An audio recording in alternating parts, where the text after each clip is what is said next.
tehtno. Najlepša hvala.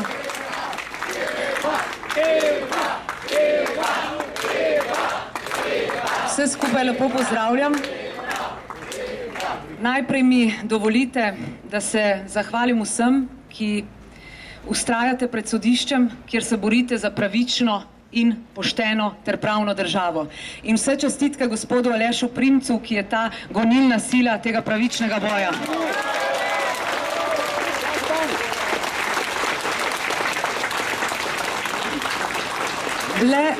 Le s spoštovanjem in uresničevanjem vladavine prava se lahko postavimo ob bok ostalim razvitim demokracijam Evropske unije in za takšen cilj se je vedno, ampak res vedno vredno boriti. In zato mi vsi skupaj tukaj tudi vztrajamo. Kljub temu, da nas dominantni mediji v boju za svobodo Janezu Janši in v boju za svobodo Sloveniji popolnoma ignorirajo, vztrajamo. Vztrajamo zato, ker vemo, da nas ljudje, ki so jim bile kršene človekove pravice, tudi brez poročanja medijev slišijo. In danes se pred tem sodiščem borimo tudi za njih. Tukaj vztrajamo zato, ker smo načelni, ker imamo hrbtenico, imamo pokončnost, ki nas dela neomajne, ne glede na pritiske in ne glede na vsakršne velike preizkušnje. Vztrajamo zato, ker vemo, kaj je prav in kaj je pravično. Vztrajamo zato, ker vemo, da krivica nikoli ne more zmagati nad resnico. Vztrajamo zato, ker brez resnice ni pravice in brez pravice ne more biti sprave, ki jo slovenski narod tako zelo potrebuje. Vendar, dokler bo ta država in njeni najvišji predstavniki tolerirali parado jugoslovanskih zastav po centru Ljubljane, večkrat smo jim seveda samo ob lepem vremenu priča tudi tukaj pred sodiščem, bomo ujetniki preteklosti, ne pa borci za boljšo sedanjost in boljšo prihodnost. In bomo daleč od sprave, o kateri je pred časom govoril tudi zdaj že nekdanji ameriški veleposlanik gospod Musomeli. Spoštovane dame, cenjeni gospodje, pred sodiščem vztrajamo in bomo vztrajali. Zakaj?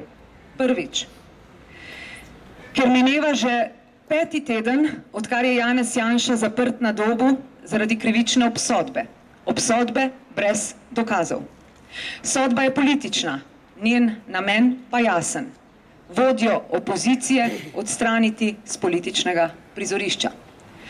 Naj samo za primerjavo navedem, kako pri nas funkcionira pravna država. V primeru povojnih pobojev niti dokazi niso bili dovolj za preiskavo, za obsodbo Janeza Janše pa so zadostovali zgolj nekakšni indici. Se pravi, narejena je bila indična sodba v imenu ljudstva. Drugič, pred sodiščem bomo vztrajali vse dokler Vrhovno sodišče ne odloči o prekinitvi krivične kazni Janezu Janši.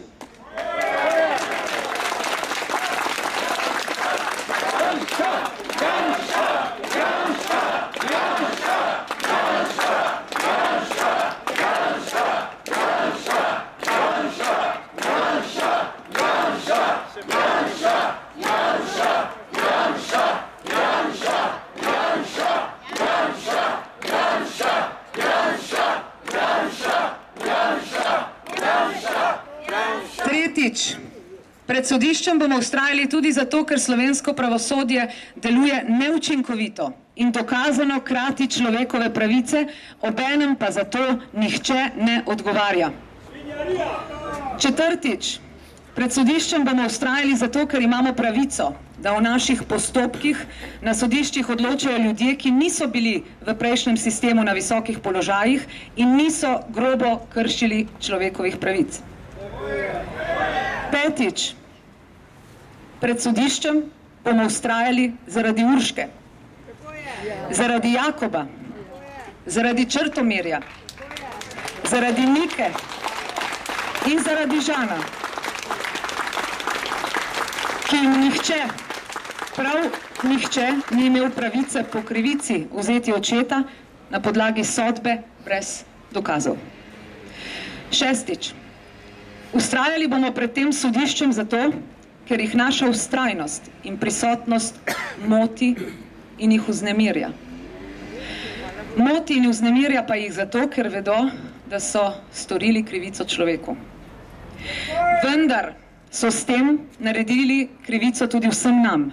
Zato bomo brezkompromisno vztrajali in se borili za to, da Slovenija končno postane pravična država, utemeljena na vladavini prava.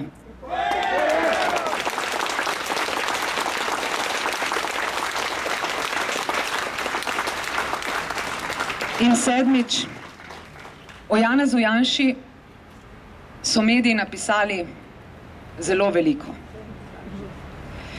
Zelo veliko, kar je sploh možno zapisati negativnega o nekem človeku. Jaz pa lahko rečem, ker delam že vrsto let z njim, da je to človek z veliko začetnico. In zato bomo vsi skupaj tudi vztrajali naprej. Vztrajali bomo za Janeza Janšo, ker bi on, če bi se nam dogajala takšna krivica, enako storil za prav vsakega izmed nas. Hvala.